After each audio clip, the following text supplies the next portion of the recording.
السلام علیکم ناظرین، میں ہوں نعیم قریشی۔ وزیر اعظم جس خط کا بار بار ذکر کر رہے ہیں اور جس خط کو وہ سازش کی بنیاد سمجھتے ہیں، آج وہ خط انہوں نے بعض سینئر صحافیوں کے ساتھ شیئر کیا۔ اس خط کا لب لباب یہ ہے کہ امریکہ اور اس کے حلیف ممالک وزیر اعظم عمران خان کو اب مزید پاکستان میں اقتدار میں دیکھنا نہیں چاہتے۔ اس خط میں واضح طور پہ لکھا ہے کہ اگر تحریک عدم اعتماد کے نتیجے میں عمران خان کی حکومت ختم نہیں ہوئی تو پاکستان کو سنگین نتائج بھگتنا ہوں گے۔ یہ بات بالکل روز روشن کی طرح عیاں تھی۔ بہت سارے لوگوں کو مجھ سمیت یہ احساس تھا کہ افغانستان سے امریکی انخلاء کے بعد عمران خان کا اقتدار میں رہنا بہت مشکل ہے اور یہ طاقتیں عمران خان کو پاکستان میں برسر اقتدار نہیں رہنے دیں گی۔ دیکھیے، میں نے مختلف ویڈیوز میں اس بات کا ذکر کیا تھا اور یہ احساس مجھے اکتوبر 2021 سے تھا۔ پہلے آپ میری ویڈیوز کے کلپس دیکھ لیجئے تاکہ آپ کو معلوم ہو کہ میں نے کس وقت کیا کہا تھا۔ جب پاکستان اور انڈیا کی کارگل کی جنگ ہوئی، اس میں بھی نواز شریف صاحب جو ہیں وہ بل کلنٹن کے پاس پہنچ گئے اور ان کے قدموں میں بیٹھ گئے۔ تو ان کی پوری تاریخ جو ہے جی حضوری کی ہے، لبیک کہنے کی ہے، اور اب پھر اسی لیے یہ آگے ہیں کیونکہ عمران خان جو ہے وہ تو کہتا ہے کہ ایبسولوٹلی ناٹ، اور یہ جو ہیں یہ جی حضوری ہیں۔ اس لیے امریکی ان سے مل رہے ہیں، ان کو آلٹرنیٹ دینا چاہ رہے ہیں۔ گویا دوسرے لفظوں میں آپ یہ کہہ سکتے ہیں کہ ذوالفقار علی بھٹو کے بعد تقریباً 45 سال گزر چکے ہیں اس واقعے کو۔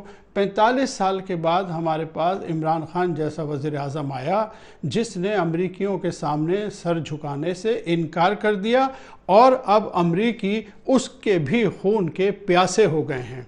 اور آپ دیکھیے گا ابھی کچھ ہی دن بعد یہاں پہ بہت سارے مسائل شروع ہو جائیں گے۔ ہمیں ہو سکتا ہے فیٹو سے گرے سے بلیک لسٹ میں ڈال دیا جائے، ہمارے ڈالرز کو جو ہے وہ ہماری کرنسی جو ہے ڈی ویلیو ہو جائے، اور بہت سارے ہمارے ساتھ مسائل کھڑے ہو جائیں گے، اور اس طریقے سے عمران خان کی حکومت کو لوگوں کے لیے ناقابل برداشت کرنے کی کوشش کی جائے گی۔ یہ تو صورتحال ہے ترکی کی، اور یہاں پاکستان میں عمران خان کی حکومت ہے۔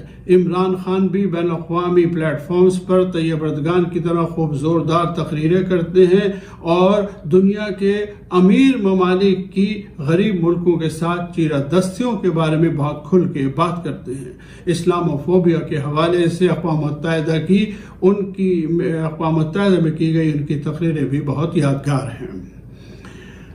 امریکہ کو بنیادی طور پہ پاکستان سے جو شکایت ہے وہ افغانستان کے حوالے سے ہے۔ عمران خان کے افغانستان کے بارے میں وہی پالیسی ہے جس کا وہ کئی بار اظہار کر چکے تھے کہ افغان جنگ کا صرف ایک ہی حل ہے اور وہ ہے مذاکرات، اور پھر ایسا ہی ہوا کہ مذاکرات کے نتیجے میں ہی افغانستان میں طالبان کی حکومت کا قیام عمل میں آ گیا۔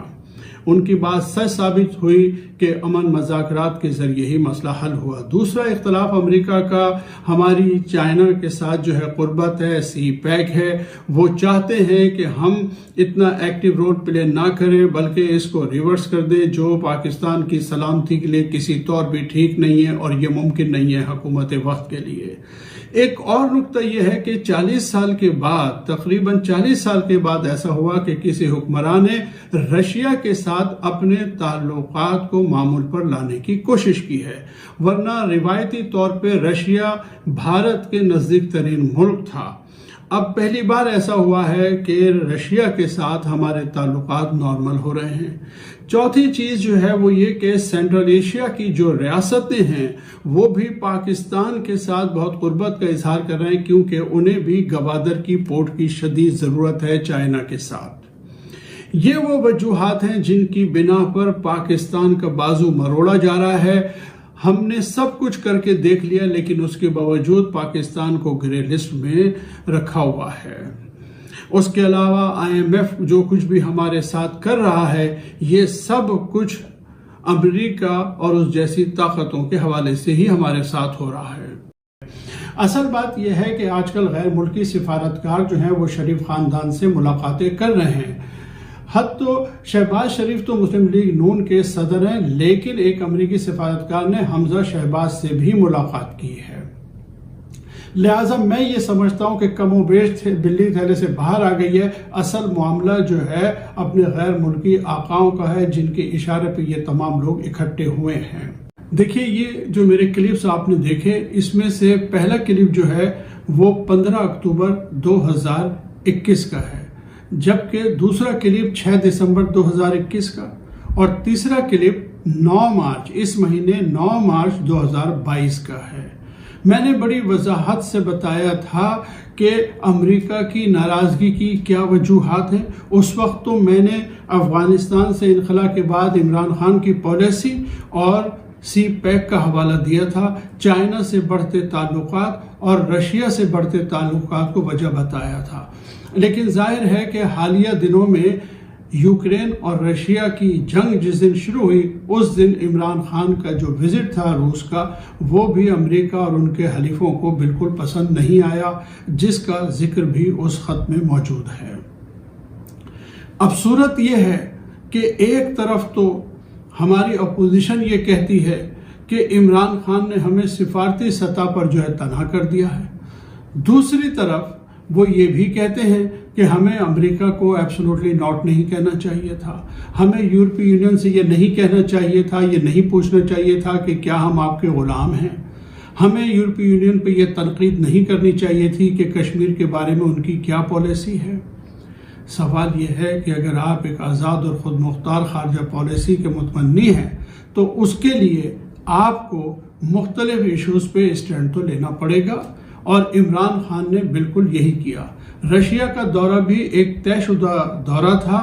پاکستان کے ماضی میں رشیا سے اتنے اچھے تعلقات نہیں رہے، اور اگر عمران خان اپنا وہ دورہ ملتوی کر دیتے تو پاکستان کے رشیا کے ساتھ بھی بہت تعلقات خراب ہو جانے تھے. امریکہ کو تو ہم 70 سال سے خوش کرنے کی کوششیں کرتے رہے ہیں، لیکن آج تک ہم انہیں خوش نہیں کر پائے. انہیں ماضی کے حکمرانوں کی طرح یس مین کی ضرورت ہے، انہیں ایبسولوٹلی ناٹ کہنے والا کبھی بھی پسند نہیں آئے گا. عمران خان کے خلاف یہ جو کچھ بھی ہو رہا ہے، یہ سب انہی چیزوں کا خمیازہ ہے جو وزیر اعظم پاکستان عمران خان کو بھگتنا پڑ رہا ہے.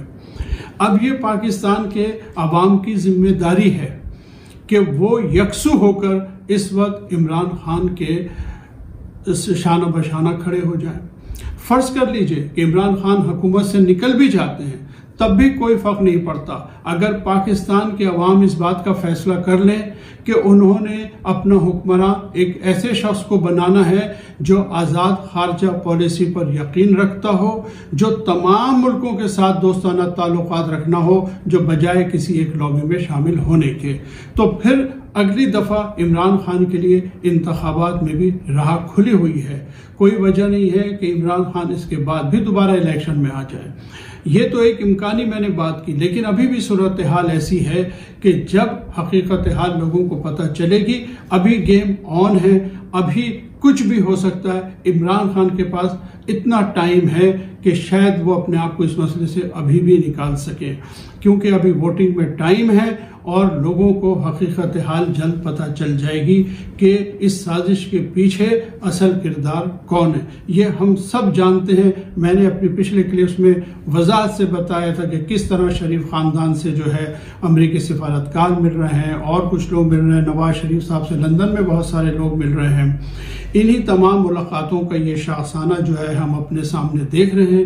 مختلف سیاسی جماعتوں کے کردار ہمارے سامنے آ رہے ہیں، کس طرح لوگوں کے ساتھ ہمارے یہ رہنما کر رہے ہیں. یہ سب چیزیں ہمارے سامنے، کس طرح یہ لوگ اپنے آپ کو بیچ رہے ہیں، یہ سب چیزیں اس ملک کے عوام دیکھ رہے ہیں. اور ایک وقت آئے گا کہ عوام جو ہے ان سب چیزوں کے خلاف کھڑے ہو جائیں گے.